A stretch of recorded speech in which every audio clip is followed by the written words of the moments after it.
Okay ready. అందరికీ నమస్కారం. చట్టబద్ధ లేని లంబాడీలను ఎస్టీ జాబితా నుండి తొలగించాలనే డిమాండ్ తోటి మరి ఈ నెల 28 ఆదివారం రోజు భద్రాచలంలో జూనియర్ కాలేజీ గ్రౌండ్ రాణి దుర్గావతి ప్రాంగణంలో మరి ధర్మయుద్ధాన్ని నిర్వహించడానికి సన్నాహాలు సాగుతున్నాయి. దాని ప్రచారంలో భాగంగా సోమవారం నుంచి మొదలైనటువంటి ఈ యొక్క జోడయాత్ర రొట్టపేట నుంచి మొదలైంది.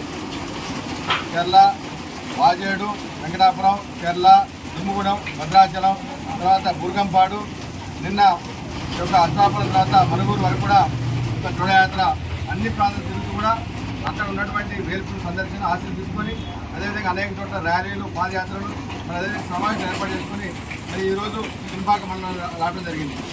మరి ఇంత పెద్ద వర్షం వచ్చినా సరే, భారీతో వర్షం వచ్చినా సరే, ఆదివాసీ సమాజం మొత్తం కూడా ఎక్కడికక్కడ కూడా ఒక జోడయాత్రని మరి సాధారణంగా వాళ్ళు ఆహ్వానించడం కూడా మాకు చాలా సంతోషం కలుగుతుంది. దీనివల్ల ఖచ్చితంగా ఏదైతే సమాజం మొత్తం కూడా యొక్క ఐక్య కార్యాచరణ కమిటీ మీద నమ్మకం పెట్టుకుందో దానికి అనుగుణంగానే మరి పెద్ద ఎత్తున కూడా దాదాపు 1,00,000 మంది ఆదివాసీలు కూడా భద్రాచలం వచ్చినటువంటి అవకాశాలు ఉన్నాయి. దీని ద్వారా ఏదైతే సుప్రీంకోర్టు కేంద్ర రాష్ట్ర ప్రభుత్వాలకి నోటీసు ఇచ్చిందో ఆ నోటీసులకి సమాధానాలు వారు కూడా ఈ నెల లోపల ఇస్తారని చెప్పేసి మేము ఆశిస్తున్నాం.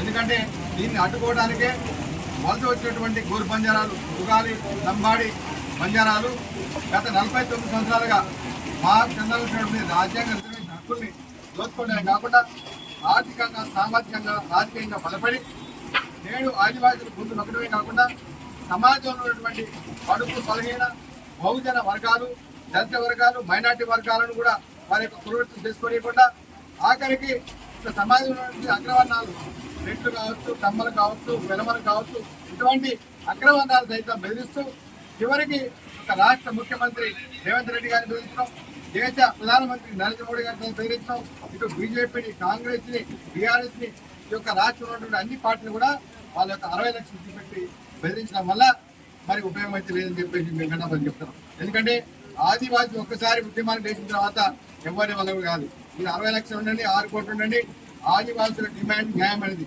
చట్టబద్ధమైనది. సమాజంలోని అన్ని వర్గాలు కూడా ఈరోజు ఆదివాసీ డిమాండ్కి మద్దతు తెలుస్తున్నాయి. కాబట్టి ఖచ్చితంగా ఒక ధర్మయుద్ధ సభని విజయవంతం చేస్తాం. ఎంతటి భారీ వర్షం వచ్చినా సరే మా యొక్క ప్రజలు ఆదిలాబాద్ నుంచి మొదలుపెట్టుకొని మరి నల్లబంచి మొదలుపెట్టుకొని అన్ని తెగలు, 9 తెగలు, కోయ, గోండ్, కొలాం, పడ్డాన్, తోటి, కొండారెడ్డి, చెంటు, నాయకోట్ అన్ని తెగలు కూడా మా యొక్క సాంస్కృతిక బృందాలతో కూడా పెద్ద ఎత్తున ప్రయాణించడానికి సిద్ధమవుతుంది.